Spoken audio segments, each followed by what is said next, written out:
In the previous episode, Jason Bronstad, CEO of MALK, shared how redefining success transformed his marriage, his fatherhood, and his personal mission. In this episode, we shift gears, diving into business growth, the leadership principles, and the hard-earned lessons that shaped Jason both personally and professionally. We uncover how a major brand setback became a defining moment, how hiring the right people fuels culture, and why your health is the foundation for leadership. Enjoy the show.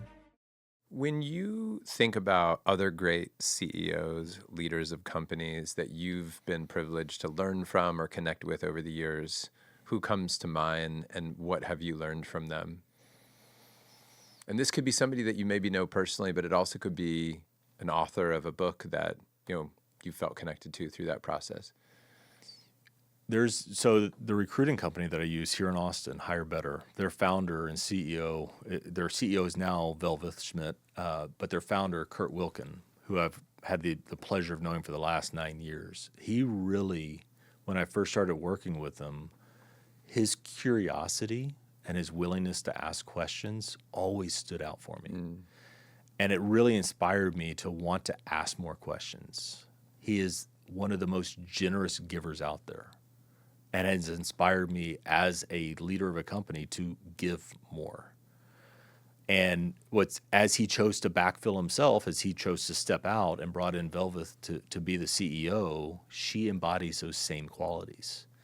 So it's so important that what you stand for is embodied across the people you bring into the organization.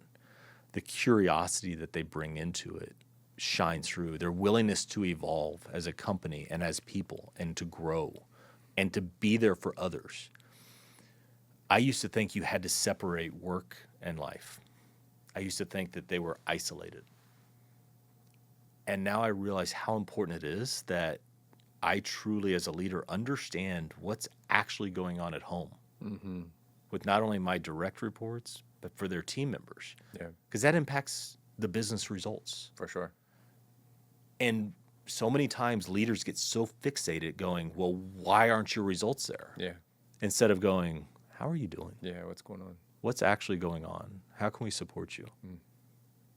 When we actually start to have human conversations with our teammates, you're unstoppable. I truly believe you're absolutely unstoppable as a business when you have human conversations. Dude, I was in the Cutco world for a long, long time, which is, I know so many of our guys in our community are from that space as well.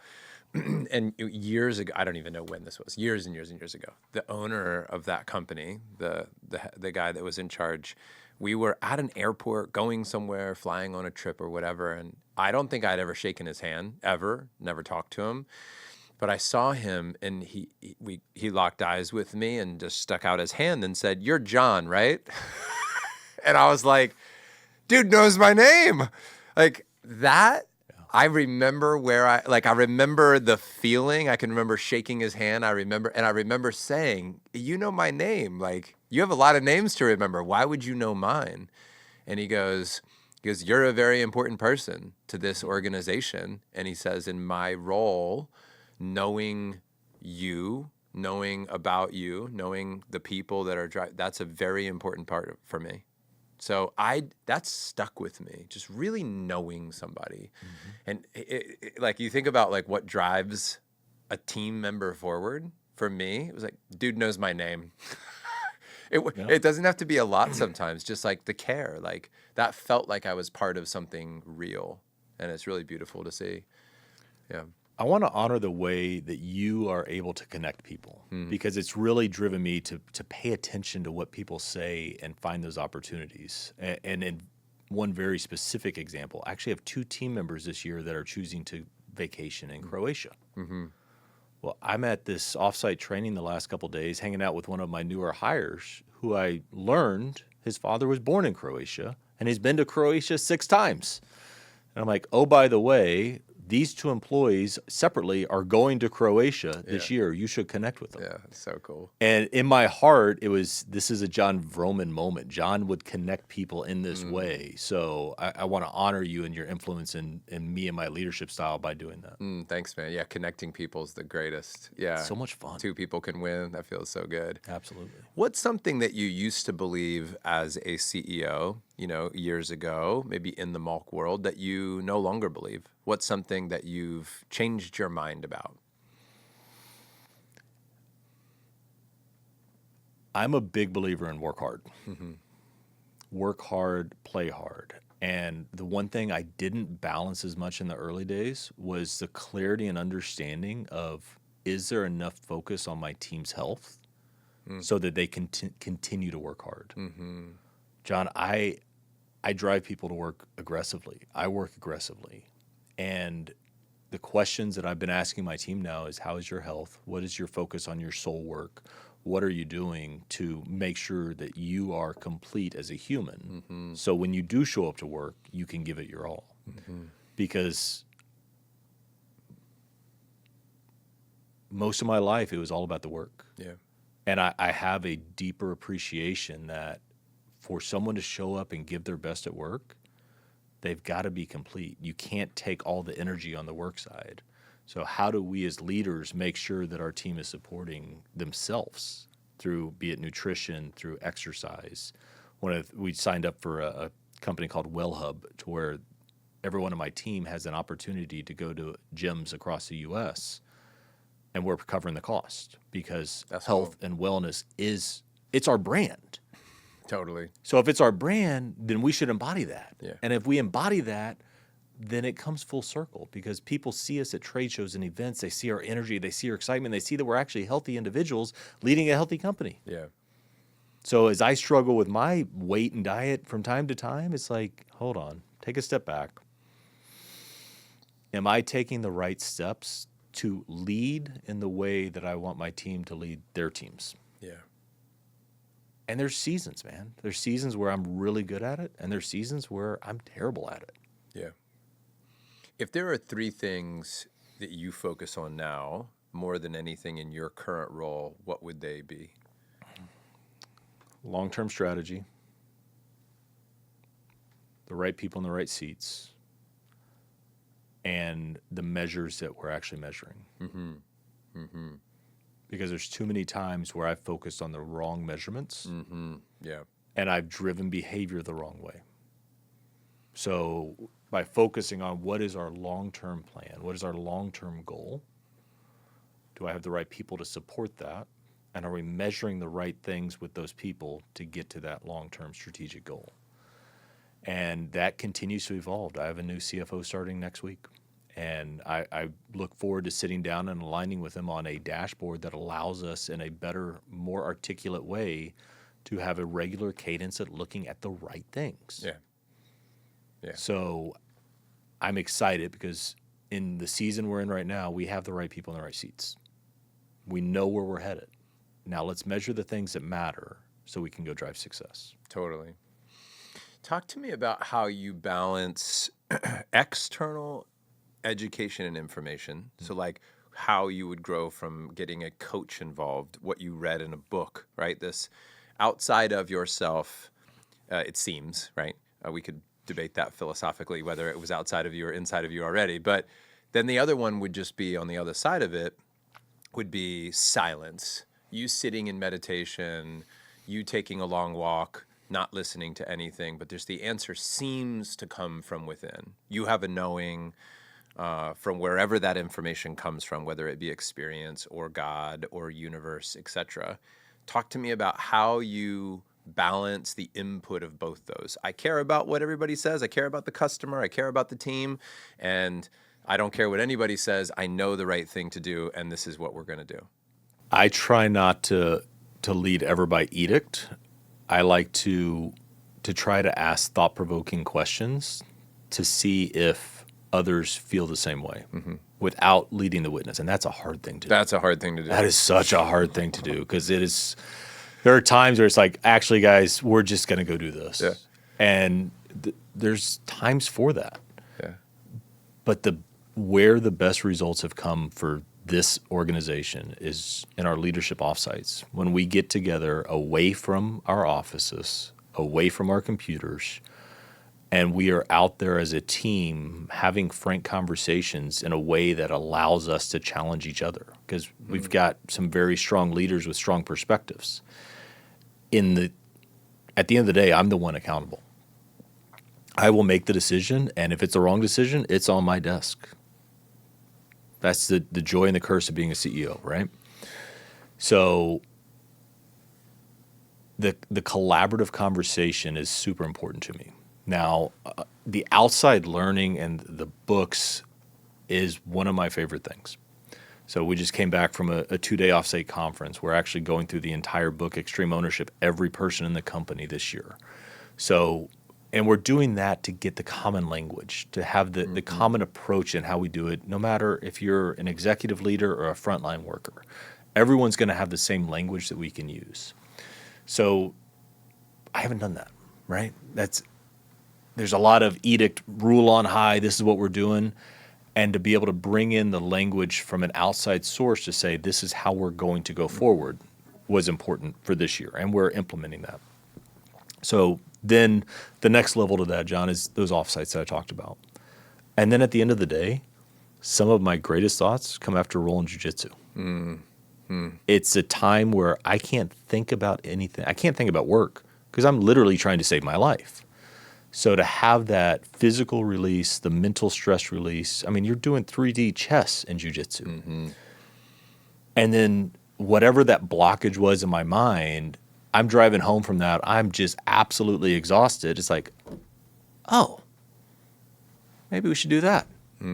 Or if it's not after jiu-jitsu, it's sometimes when it's on that walk in nature that it's like, oh man, I have that freedom and that clarity without the distractions. So it gives me that ability to, what are the questions I want to ask as I come back to the leadership team to help us get to the right answer going forward. So it's a combination, and it depends on the season, right? We're in the season of doing right now, and I look forward to, after we have a big trade show next week, after that trade show, to get back into more of a cerebral approach, to get out of the doing mindset. And having, my COO took some time off. I had a transition with my CFO, so I was wearing all 3 hats for a moment in time. So now I was in that doing mindset, and I was ready for it, and it was beautiful. And I thrived. I had a blast. I had fun. Now it's time to get back into the thinking. Yeah. So it's, with all things, there's the waves, the season. Big time.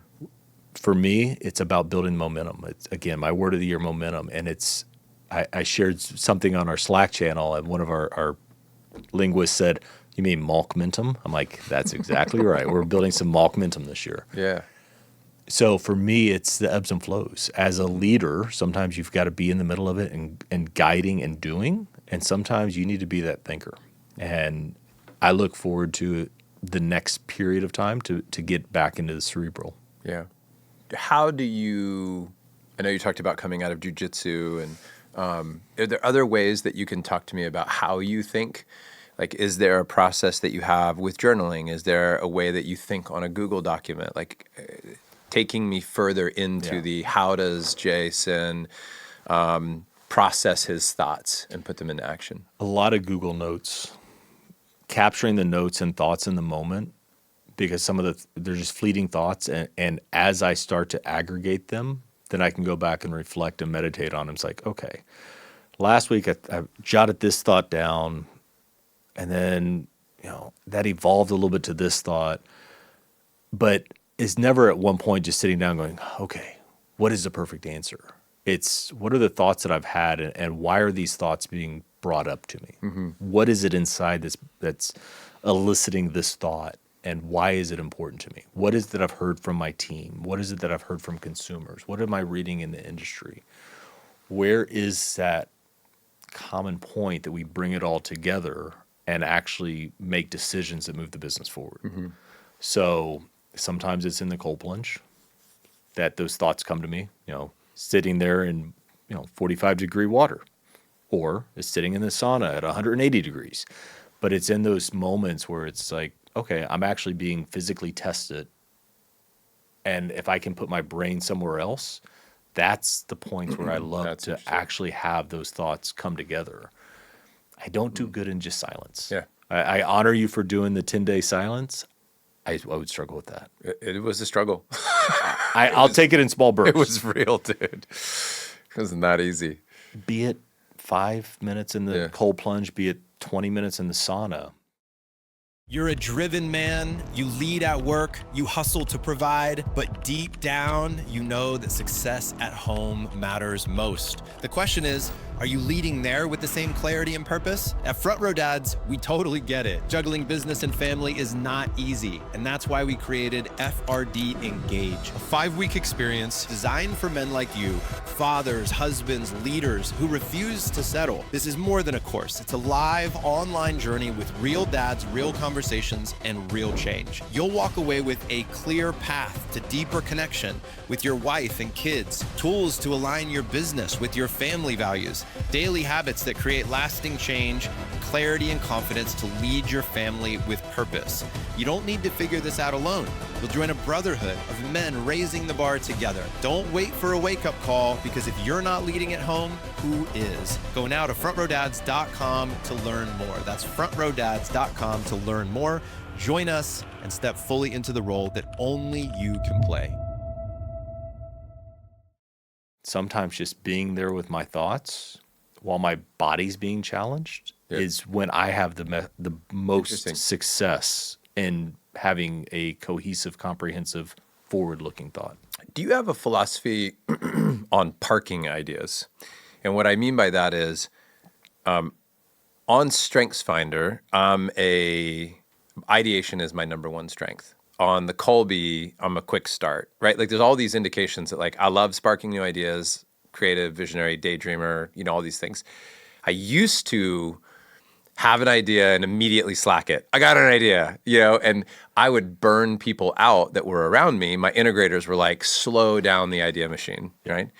I get it, when I really think about what it would be like to be that person who likes to finish things, and I'm constantly throwing you a new ball to juggle, a glass ball all the time. Here's a glass one, don't drop it. Yeah.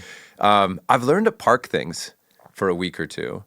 And I'm curious, and that's been valuable for me, not taking action on every idea, not immediately releasing it to the team.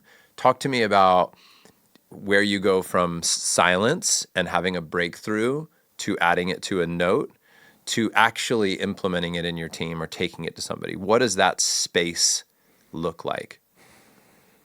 I love that question. It varies. I mean, of course it varies.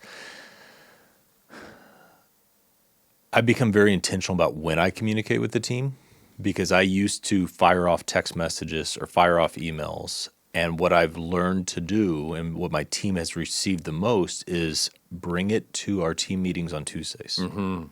Yeah, same. There is a time and a space for us to communicate our thoughts.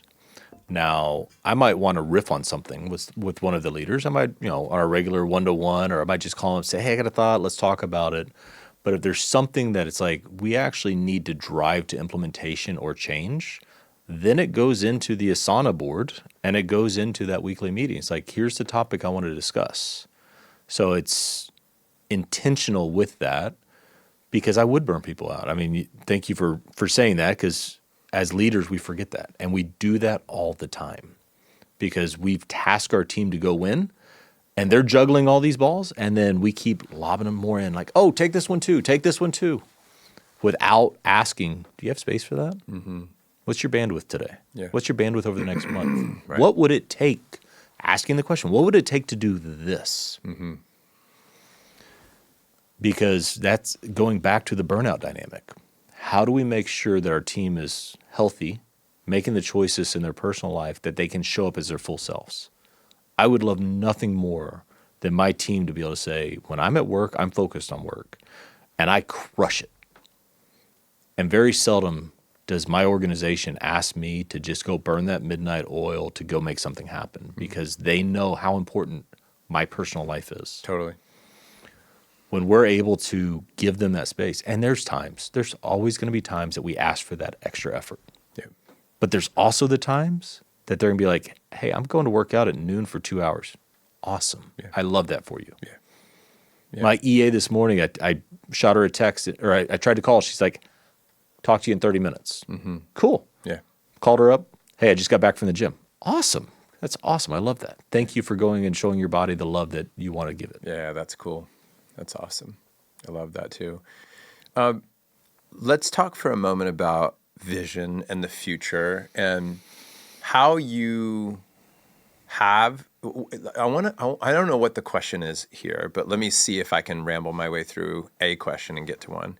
But it has something to do with like, you have a vision. That's one of the ways that you see your role, having a vision, strategy, thinking long term. And then talk to me about how you balance being flexible with the changing times and like, this is the vision and this is where we're going. And, you know, I'm asking because I tend to have a vision, but then not really stick with a vision. It's like it comes, I get excited about it, and then I'm constantly reacting to the changing culture. How do you balance the two of like, we're locked in and hey, every long-term plan basically is trash in a year from now because the world changes, because AI gets released into the world or whatever it is. Yeah. You know, talk to me about how you navigate certainty with future and listening to other people's feedback or adjusting to what's presented to you. Let's go back to the biggest failure at MALK in my tenure. Okay. And let's use that as the example. So as I joined in fall of 20, the biggest mission was to make sure that we were scalable and we could actually go out and be available to more stores. And self-manufacturing wasn't that answer. So we worked for 9 months to come up with a formulation. We did consumer testing. And as we did the consumer testing, consumers came back and said, we love it. We'd love a little bit more vanilla. I'm like, done. Dial that up. We went, we produced, co-manufacture, released to retail. This was the Monday after Thanksgiving in 2021. Just an absolute storm on social media going, MALK is ruined. MALK is adding natural flavors to their product. This brand no longer matters to me. We went and hired a crisis PR firm because as we launched with natural flavors for our vanilla. We had every major health and wellness influencer just destroy us in 48 hours. Whoa. I said, this is not MALK. MALK is organic, clean, simple ingredients with no natural flavors. What a gut check. It was the single most codifying moment in our brand for me as a leader. Here's the good thing. We pivoted. That started on Monday. By Thursday, I had a reformulation with organic vanilla extract that I had to my board as well as to my leadership team. And we approved on Thursday a new formulation not using natural flavors. And I went back to those influencers and said, we heard you. You are right. We messed up. Give us a chance. And within 75 days from that, we were at retail with the formula we have today. Wow. So it codified, we are organic. We will not use natural flavors. We will not use additives. We will not use gums. We will not use oils. So that strategic vision was locked in that moment. Wow. The consumer spoke. And we could have chosen to stay with it. We wouldn't be where we're at today. So there are some things, there's borders and boundaries, right? Borders don't move, boundaries can. There is a border for us with our ingredient statement. And that is our commitment to our consumers of who we are and who we will be. So that is, for the strategic side of locking in, that is a moment that I will never forget for the rest of my life. Wow. I think I slept like 10 hours that whole week. Dude, Yeah. that's amazing.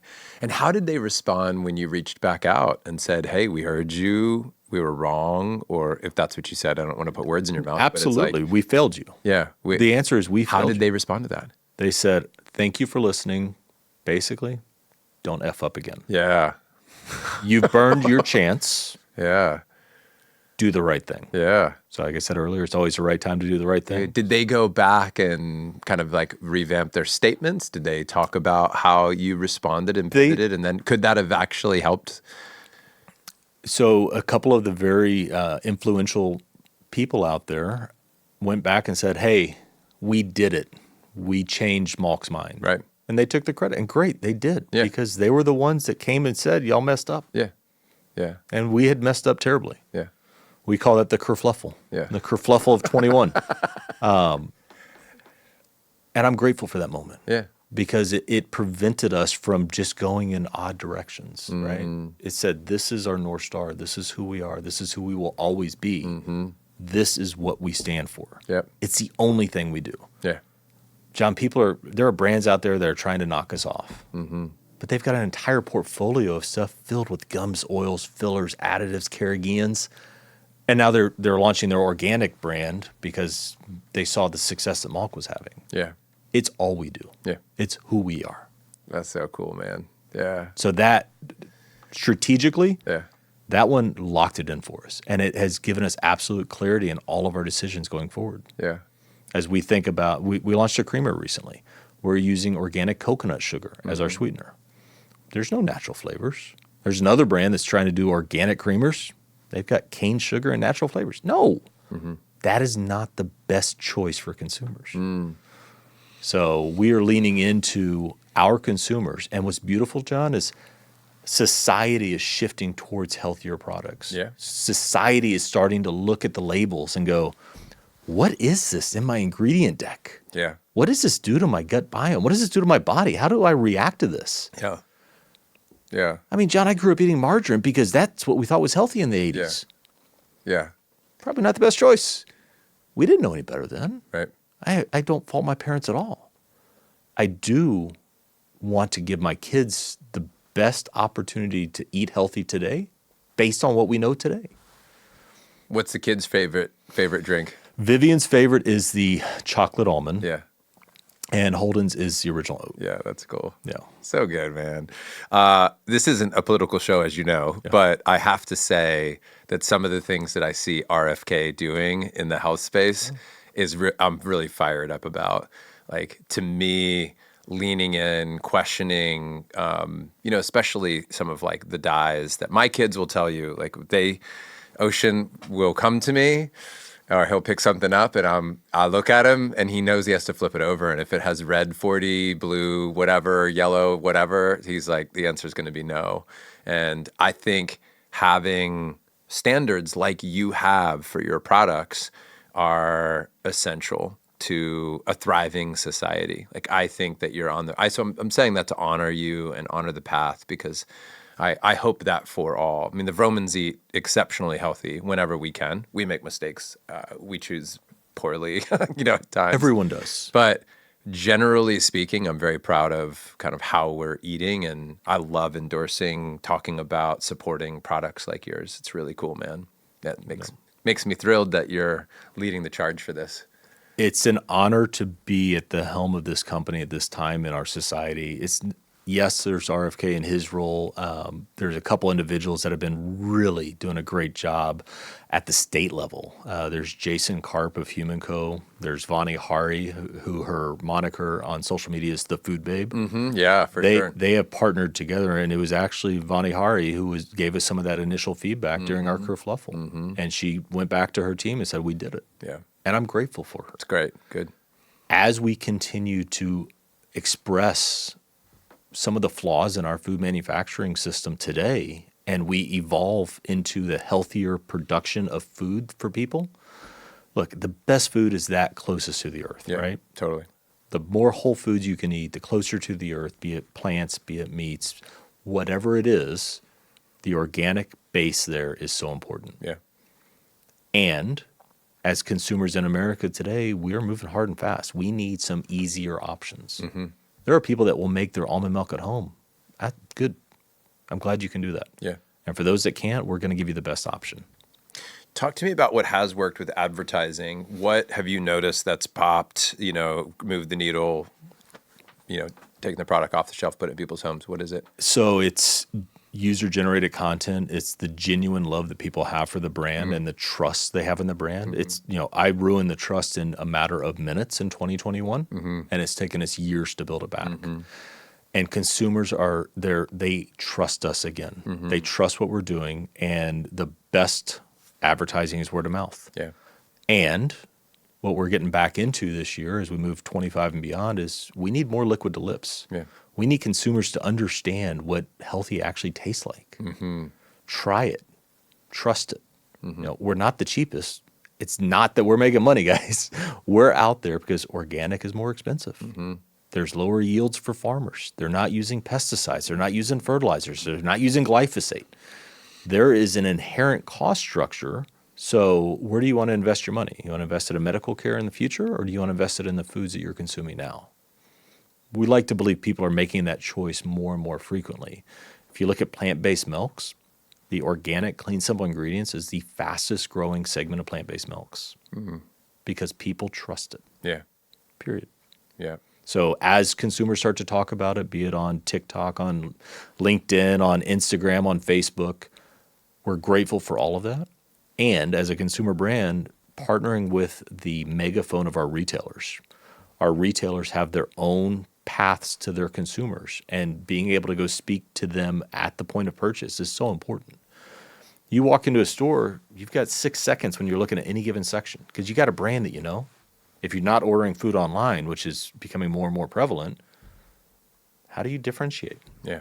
You need the support of others that are trusted in the community to say, I trust that brand. So should you. You just got into Costco too, right? We did. So Costco, Texas, we launched in January, beginning of January, and within 3 weeks, they said, we want you to be a full-time item here. Yeah. Huge win for us. And Huge. it's on the backs of consumers buying it. Yeah. Yeah. Costco's an amazing retailer. Yeah. And they're such a really cool label too, man. Thank you. It draws you in. It's great. And was the video about MALK, the one that went viral, the MALK, was that before or after MALK? I don't know when that one came out. That was I absolutely so don't know. good. That was a great one. was so Iterations. It's like, how do we have fun with that? Yeah. Could we have fun with that? And I think that we are at the stage now in our brand that we have the permission to have fun. Yeah. We have had such a serious, very business-focused tone, and that's a reflection of me. It's like, no. Let's focus on who we are. We're organic. We're clean, simple ingredients. Turn it around. Filtered water, organic coconut milk, organic evaporated coconut water, and Himalayan pink salt. That's it. Yeah. No gums, no dairy, no fillers, no binders, no gluten, no carrageenan. So we got soy and coconut. What else? We got oat, I know. So we have unsweet almond, vanilla almond, chocolate almond, original oat, vanilla oat. We've got cashew, soy, coconut, and that's all in our refrigerated set. We've got caramel creamer, vanilla creamer, and we have 2 products in shelf stable, and that's just based on the packaging. It's the same formulation of our unsweet almond and original oat. So for people that want a pantry load, we got you. For people that want to buy the refrigerated, we got you. How about like other things that you might add, like hazelnut or walnut or whatever? Are there limitations to certain, nuts that you could use? Why you would or wouldn't, other than just, eventually over time you add to the brand? Yeah, there's no limitation. It's really what do consumers want. Yep. If you look at plant-based milk, the largest category is almond, second largest is oat, then soy, then coconut, then cashew, then blends, and all other. Yeah. So we want to make sure as consumers are So making almond choices, is number one. far and away. Yeah. Probably 65% of the category is almond. Why do you think almond over oat or whatever? Like, is there a reason for that? The touting of almonds being It so wasn't healthy the for first. you, Yeah, no, it wasn't the first. Soy was actually the first real push into plant-based milk. For the almond, it's probably the closest to milk, closest to dairy. So as people are choosing Texture, the to taste. walk away from dairy, Yeah. and our texture is lighter because we don't have any of the gums, oils, or fillers. And that's what, consumers want that for their smoothies. They want it for their milks. They want it for their coffees. They want it for their overnight oats or chia seeds. They want that clean, simple taste. Yeah. And we deliver that for them. Yeah. It's great, man. Congratulations. I'm super happy for you. And man, it's fun to hear about the growth. It's fun to hear about your leadership within the company. So thanks for sharing that. Anything else we didn't talk about as it relates to MALK that you wanted to share before we close this thing out? No, I'm blessed to have the opportunity to lead incredible humans. and to be supported by a very supportive board of directors. And that makes all the difference in the world. Yeah. So that on the MALK side is all. On a personal side, John, I just want to say thank you from my family to you for the leadership of Front Row Dads. I joined Front Row Dads 5 years ago, and it has fundamentally changed my life. It has given me words that I didn't know before. It's given me experiences that I didn't know I needed. It's given me space that I didn't know I could create. And it's through your heart and your leadership that you've assembled a group of men that have, in this sphere, that has allowed us to thrive as a family. The things that we do as a family today, we never would have done had we not fully bought in and leaned into Front Row Dads and the community you created. So I honor you. I thank you. I love you, man. Thank you for saying that, man. I received that. I love you too, man. I'm really grateful that you're a part of this. I think all the time how fortunate this group is to have you in it and have you speak so highly of the group. Like that's, I think that's what every family, that's what every tribe, that's what every team wants, is people that believe in the squad. You know, it's like, that's what you want. It feels good to be around people that are like, this is my crew. There's, you know, and there could be lots of other great crews out there, but this is my crew, and this is why I love them, and this is why I respect them, and this is how I show up for them. So I'm thrilled that Front Row Dads is not about either of us individually, 100%. Not me, not you, that we have a whole bunch of amazing dudes who all bring their wisdom to the table, and that we get to be a part of it. I get to be a part of it. Like I'm going on the rite of passage trip that we just announced this summer. I'm going as an attendee. Like and we announced a VIP event in June that I'm going as an attendee. Possibly, I might not even be there at the event in June. It's our first event that we're launching for our members that I may not even attend. Like, but not because I don't want to, but because the purpose of Front Row Dads is that this thing can become something our kids, our boys that Holden and Tiger and Ocean could eventually one day join, that we helped shape that. We set the standard. We said, this is what we are. This is the boundary or the border that we're not going to cross. And we have our own ethos in this company. And I'm actually as thrilled for what I see happen in Front Row Dads while I'm alive as I am to think about what will happen in Front Row Dads when I'm not alive. That I don't know which one is more exciting, you know, to just the thought of building something that just lives beyond you because it's built on natural things, you know, that's the commonality between our two organizations is we want to build on what's natural and real and sustainable also. Yes. Integrity, trust, love, communication, like creating a microcosm in Front Row Dads of what I hope happens around the rest of the world. I can't change what happens around the world in politics and in every country, but in our own little world of the Front Row Dads, we get a chance to be what we want. And I need to add a story. Yeah. And the story is this. Last month, I had to take a business trip on pretty short notice. And I was at a band breakfast. And the band's like, how are you doing? I'm like, I'm not good. I'm actually really bummed. I'm really down because I now have to go out of town next week, and I'm going to miss Vivian and Holden's basketball game. I was devastated because one of my commitments, one of my fondest memories from my childhood is my parents were always present. And I knew in that moment that I was against who I wanted to be. And I shared that with my band. And I've got 3 amazing band members. And fast forward the next week, I'm out of town. Melissa FaceTimes me from the basketball game, and she FaceTimes me. I'm going to get emotional. She turns, and there's David showing up for my wife and showing up for my kids. I didn't ask him to. He said, you were hurting. I wanted to be there for your kids, for your wife, and for you. She hung up. An hour and a half later, she FaceTimes me again. Tom is sitting there with my wife and my kids. They showed up because that's what brothers do. They showed up for my wife and for my kids and for me. And that support in a band within Front Row Dads is incredible. Yeah, man. I wouldn't trade it for the world. some incredible men in this group, and I'm blessed to be a part of it. Hey, thank you for saying that. Those are two legends. Those are two great humans that I love and I know are appreciated by many. One thing I want to share to kind of ride the momentum in honor of your word, of what you just shared, is that I think that those moments where guys show up in this lifetime are so powerful and so meaningful, and obviously moving, to the emotion that you're sharing right now. And I also want all men who are listening to this to hear this message, which is live in such a way that your bandmates, that your brothers, that your tribe will show up for the game, right?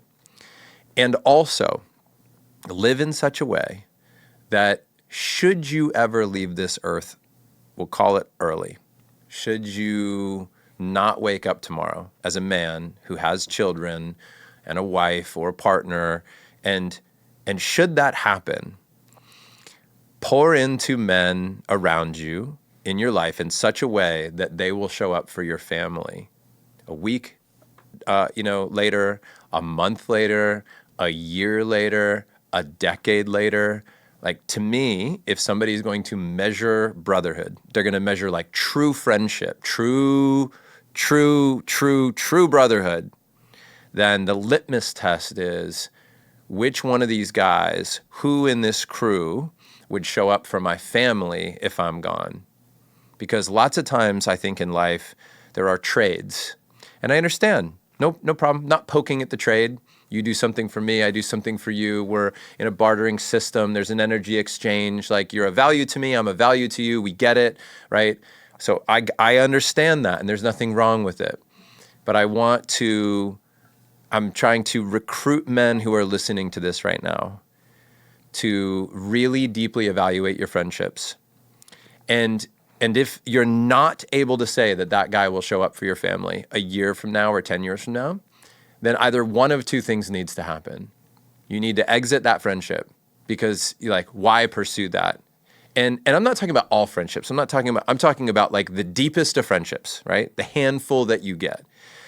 Or you need to either exit that because you're not going to put in what it takes to make that happen, or you need to create that in the friendship.